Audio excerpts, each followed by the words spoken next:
नमस्कार शेतकरी मित्रांनो, मी अनुप फाळके अनुभव शेतकरी मित्रांचा या युट्यूब चॅनलवर आपलं स्वागत करतो आहे। आणि नेहमीप्रमाणे एक विनंती अजून करतो आहे अशी की चॅनलला सबस्क्राईब करा, व्हिडिओला लाईक करा आणि आपल्या जे लोक आपले सबस्क्रायबर नाही आहे, जे मित्र आपले सबस्क्रायबर नाही आहे त्यांच्यापर्यंत व्हिडिओला शेअर करा, जेणेकरून त्यांना सुद्धा या माहितींचे फायदे होत राहील। आणि आज महत्वाची माहिती म्हणजे अशी घेऊन आलेलो आहे की आता मान्सून येऊन राहिला आहे, पावसाळा येऊन राहिला आहे, पेरणीची वेळ येऊन राहिली आहे पुढे।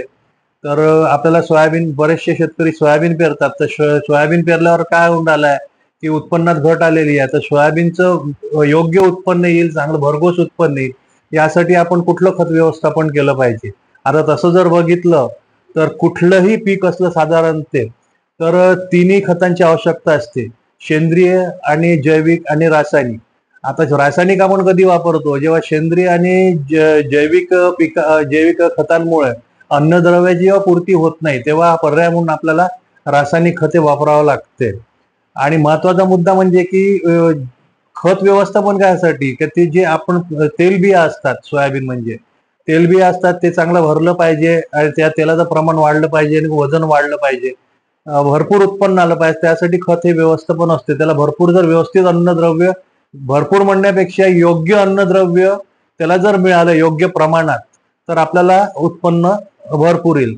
तर त्यासाठी आपण बघूया की सोयाबीनला हेक्टरी किती आपण खत दिलं पाहिजे आणि कोण रासायनिक खत कुठलं दिलं पाहिजे।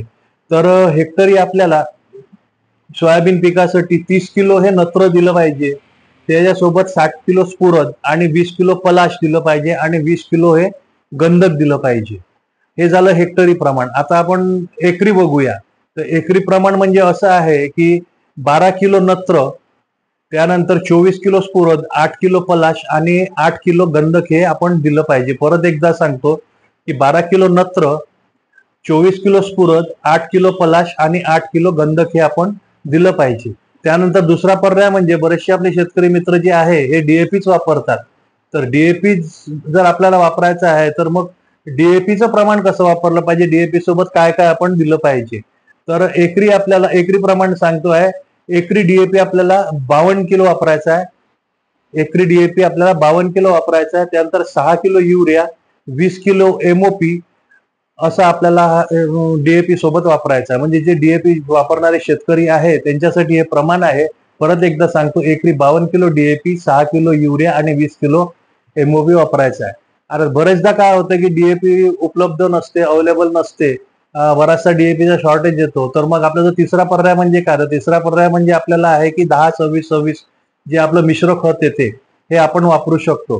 तर एकरी याचं प्रमाण किती वापरायचं 10-26-26चं, तर 10-26-26 एकरी 46 किलो आपल्याला 10-26-26 किलो 10-26-26 घ्यायचा आहे। सॉरी, बोलताना थोडं चुकलो, एकरी 46 किलो आपल्याला 10-26-26 घ्यायचा आहे। त्यानंतर 16 किलो युरिया घ्यायचा आहे आणि 75 किलो एसएसपी घ्यायचा आहे। या तिन्ही खायचं मिश्रण करून आपल्याला पेरणीच्या वेळेस द्यायचं आहे। परत एकदा सांगतो, 46 किलो 10-26-26, 16 किलो युरिया आणि 75 किलो एसएसपी। तर जेव्हा आपण पेरणी करतो, आजकाल 90% लोक तरी शेतकरी मित्र आपले ट्रॅक्टरनी पेरणी करतात किंवा बैलजोडीने जे करणारे आहेत ते सुद्धा सरत्यानी खत पेरतात।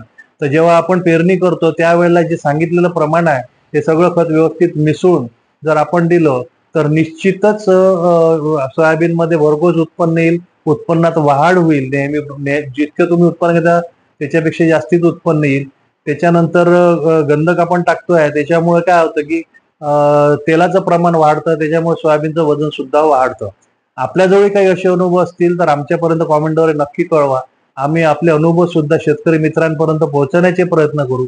उद्देश आमचा हाच एक की आपला शेतकरी मित्र हा समृद्ध व्हावा। परत एकदा सांगतो, चॅनलला सबस्क्राईब करा, लाईक करा, शेअर करा। धन्यवाद।